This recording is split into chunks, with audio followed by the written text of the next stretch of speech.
Acho que o clássico arquétipo do vilão final ser um velho foda é quase sempre muito divertido.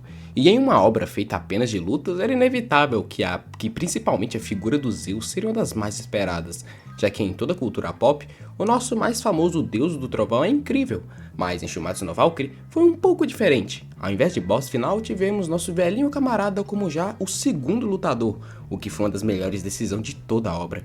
E no vídeo de hoje, vamos explorar um pouco mais desse subestimado personagem, principalmente sobre seu implícito desenvolvimento e futuro na obra.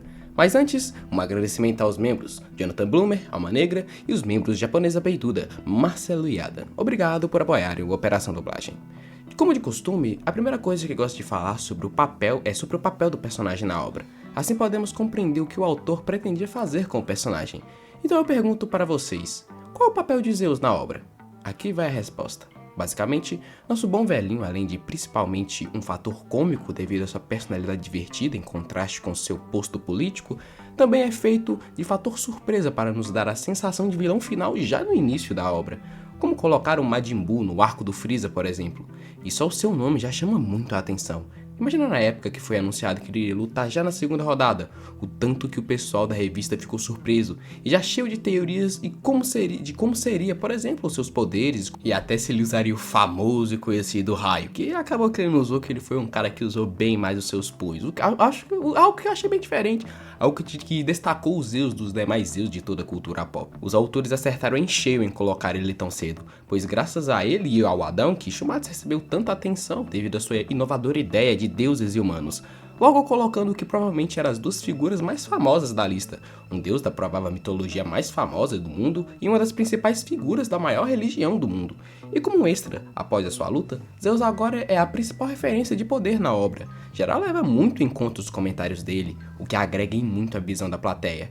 Ares sendo a visão leiga, Hermes uma visão mais analítica e precisa, e Zeus uma visão experiente, o que cria uma expectativa no leitor sobre alguns feitos dos personagens que estão lutando no momento que nossos queridos gregos estão assistindo.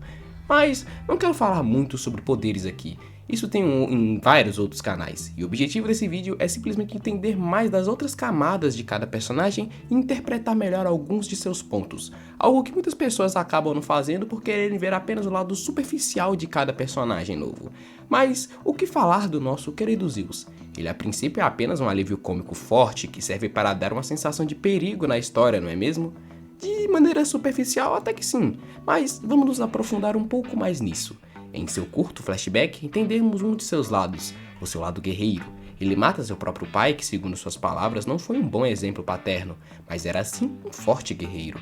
O respeito pelo mais forte é um dos pilares da cultura dos deuses, principalmente no panteão grego, onde a maior parte de seus problemas ocorreram e foram resolvidos pela força.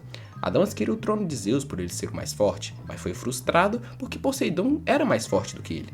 Hades é respeitado por suas atitudes construídas principalmente por parte dos seus feitos de força na guerra.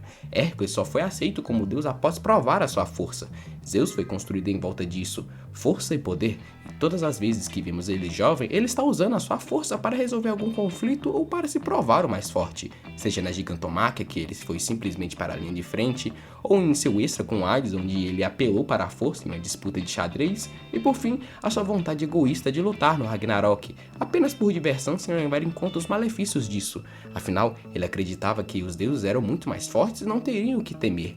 Afinal, desde que ele era mais novo, ele entende que a força é o que define aquele que está certo. A força que define aquele que se diverte e define aquele que é o melhor. Dá pra resumir toda a personalidade e atitudes do Zeus em apenas uma palavra bem contraditória com a aparência dele. E essa palavra é imaturidade.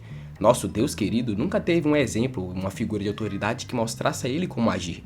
Ele sempre foi simplesmente o mais forte, buscando apenas uma diversão egoísta. E quando ele ganhou o cargo de chefe dos gregos, nada mais ficou entre ele e a sua diversão. Afinal, o mais forte é aquele que está certo e pode fazer tudo.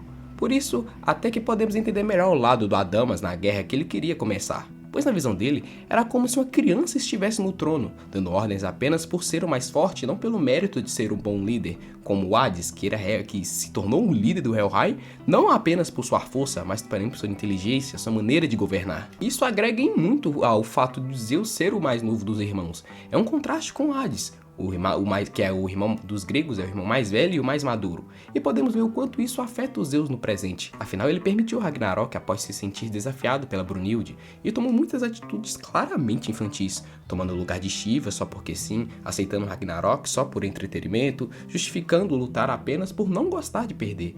E até um pouco mórbido ver que ele apenas aceitou a morte de Poseidon, pois viu que seu irmão foi apenas mais fraco do que seu oponente. Mas devido às suas atitudes, agora ele está sofrendo com várias perdas familiares, como Poseidon, Hércules e o Hades, 3 das pessoas mais próximas dele mortas por suas escolhas simplesmente. Acho que a morte que mais afetou o próprio Zeus é a do Hades, que morreu tentando corrigir um erro do próprio Zeus. Logo, toda a culpa de tantas perdas está caindo sobre os ombros do nosso querido velhinho. Particularmente, eu queria a derrota do Apolo, principalmente para dar ainda mais peso a esse desenvolvimento dos Zeus e deixando ainda mais explícito como suas escolhas estão tendo finalmente consequências em sua vida. Sobre o futuro dele na obra, espero que os autores continuem seguindo por esse caminho, para que o Zeus amadureça e realmente se torne um deus responsável e coerente com seu posto de líder grego, e não apenas um cara forte mimado pelo seu próprio poder. Seria muito interessante ver como o Zeus pode se tornar alguém como o Hades, reconhecendo que tem que usar sua força para manter a honra de seu panteão através de respeito, e não simplesmente por ser temido por sua força. E aí sim, ele pode ser considerado o pai dos deuses, não por ser temido pelo seu posto, mas sim conquistar isso através de sua atitude de proteger e preservar aqueles que estão próximos a ele.